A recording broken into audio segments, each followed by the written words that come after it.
Good morning বন্ধুরা। আজ JS ব্লকের তরফ থেকে অনেক অনেক স্বাগতম জানিয়ে আজকে আবার নতুন একটা সকালের সাথে নতুন ব্লগ নিয়ে চলে এলাম তোমাদের সামনে। আশা করি ব্লগটা দেখে ভালো লাগবে, আর যদি ভালো লাগে থাকে অবশ্যই একটা লাইক কমেন্ট শেয়ার করবে, আর নতুন হয়ে থাকলে চ্যানেলটাকে সাবস্ক্রাইব করে পাশে থাকবে। এখন বাজে সকাল 6টা। তো সকালে উঠে রৌদ্র উঠেছে, রাত্রে বৃষ্টি হয়েছিল। বড় ছেলে সকাল সকাল উঠে পড়েছে, আজ 15ই আগস্ট, তাই পতাকা তুলতে চলে যাচ্ছে টিউশনে। তো আমি চলে আসলাম বাড়িতে। আর কালকে রাত্রে দেখো ঝড় হয়েছিল, তো অনেকটাই নোংরা হয়েছে উঠোনটা। এরকমটা লাগছে যে গাছের সমস্ত পাতা আমার উঠোনেই ঠেলে দিয়েছে। তো আর এরকমটা লাগছে যে আর দিন ধরেই এই বাড়িতে কেউ বসবাস করে না, এরকমই লাগছে। তাই করার কিছু নেই, ঝড় হয়েছে তো নোংরা তো হবেই, তাই না? তো চলো এখন উঠোনটা ঝাড় দিয়ে নেব। আমার ঝাড়ুটাও এত ছোট হয়ে গেছে, তো একদম ঝাড় দিতে খুবই অসুবিধা হয়। প্রতিদিনই ভাবি যে ঝাড়ু কাঠি নিয়ে আসবো। আমি কাঠি নিয়ে এসে ঝাড়ু নিজেই বাড়িতে কাঠি নিয়ে আসি, তাতে ভালো হয় কাঠি নিয়ে আসলে। আর কেনা ঝাড়ুগুলো একদম ভালো হয় না, তাই কিনে নিয়ে আসি না, কাঠি কিনে নিয়ে আসি, তারপর বাড়িতেই বানাই। তো একটু দূরে যেতে হয় লোকের বাড়িতে ঝাড়ু কাঠি আনতে, তাই আর যাব করে যাওয়া হয় না। আর এদিকে দেখো সকাল সকাল বড়মশাই উঠে গাড়ি বের করে নিয়েছেন, কাজে যাবে তার জন্য রেডি হচ্ছে। গাড়িটা বের করে এখানে রাখবে। আর ওইদিকে বারান্দাটা খুব গাড়িটা রাখা হয়, ওই জায়গাটা খুব নোংরা হয়ে যায়, মানে বালু বালু হয়ে যায়, তো ওটা পরিষ্কার করে নেব। তো উঠোনটা ঝাড় দিয়ে তারপর আমার সমস্ত কাজ করে নেব। তো আমার উঠোন ঝাড় দেওয়া হয়ে গেছে। তো এক পাশের বাড়ির যা আসছে, তো এই যাটা হাত ভেঙে গেছে, তাই বলছিল চুলগুলো বেঁধে দিতে, তাই চুলগুলো আজ ভালো করে গুছিয়ে বেঁধে দেবো, চিরুনি করে বেঁধে দেবো।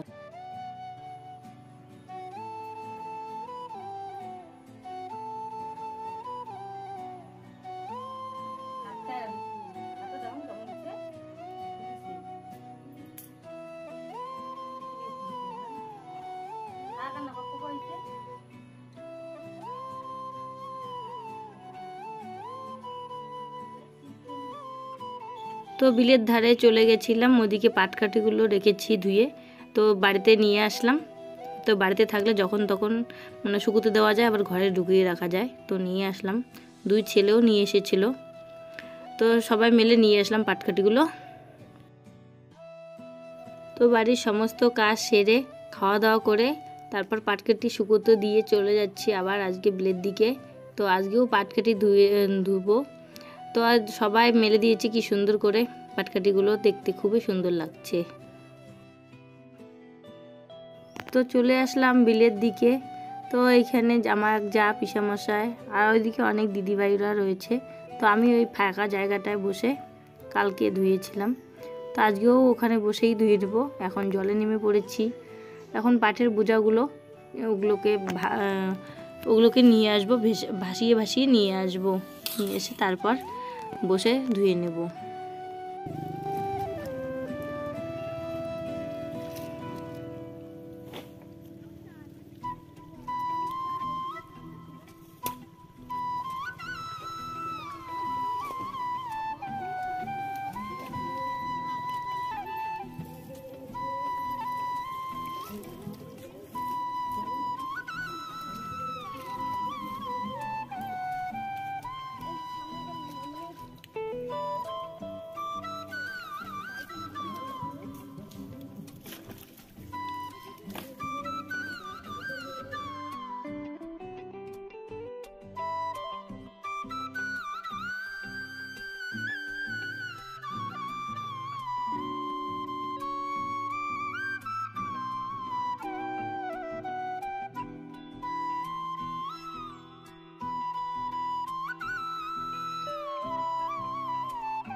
বন্ধুরা পাটকাঠি ধুয়ে চলে আসলাম বাড়িতে এসে চান করে নিয়েছি। আর এদিকে দেখো জামা কাপড়, অনেকগুলো জামা কাপড় রয়েছিল, তো জামা কাপড়ও ধুয়ে নিলাম। 1 বালতি হয়েছে। তো প্রতিদিন জামা কাপড় ধুতে হয়, গরমের দিন তো 2 ছেলেও পরে, আমাদেরও দুজনের জামা কাপড় থাকায়, তাই জামা কাপড় ধুয়ে চান করে নিলাম। এখন জামা কাপড় রোদ্রু দিয়ে চলে যাব রান্নাঘরে, আবার রান্না করতে হবে। এখন বাজে দুপুর 2টো। আর এদিকে ধান, আজকেও ধান শুকোয়নি, তো ধান রোদে দিয়ে দিয়েছি, এখানে ছায়া পড়েছে, তো এইভাবে গুটিয়ে রেখেছি। তো এগুলো এখন দেখতে হবে শুকিয়েছে কি না। তো না শুকোলে আবার বাইরে রোদ্রুর মধ্যে দিতে হবে। ঘরে আরও রয়েছে ধান, আজকে শুকিয়ে নিতেই হবে, কেননা চাল নেই একদম ঘরে। তো চান করে ধান উঠিয়ে চলে আসলাম রান্নাঘরে। তার রান্নাঘরে এসে রান্না বসিয়ে দিয়েছি। এখানে ভাত হয়ে গেছে, ডাল বসিয়ে দিয়েছি, মুসুর ডাল বসিয়ে দিয়েছি, করলা দিয়ে মুসুর ডাল রান্না হবে, আর পটল ভেজে নেব। তো আবার ধান দিয়েছি পাশের বাড়িতে, আমাদের বাড়িতে রোদ্রু নেই। তো দেখো এখন ধান দিয়েছি, এখন পুরো আকাশটাই ম্যাগ ম্যাগ, একদম রোদ্রু নেই, মনে হচ্ছে এখনও তুলে নিয়ে আসতে হবে। তো সত্যি সত্যি বৃষ্টি এসে পড়লো, দেখো খুব বৃষ্টি পড়ছে। তো তাড়াহুড়ো করে ধান গুটিয়ে নিয়ে এসেছি বড় ছেলের সাথে। তো এখন বৃষ্টি পড়ছে, আমাদেরও রান্না খাওয়া শেষ হয়ে গেছে। তো খুব বৃষ্টি পড়ছে, ভালো হচ্ছে, খুব প্রচণ্ড গরম ছিল, এখন একটু ঠান্ডা ঠান্ডা ভাব। তো আমার সমস্ত কাজ সেরে চলে এসেছি। তো আমার ভিডিওটা এইখানেই শেষ করে দিচ্ছি। শুভ বিকেল।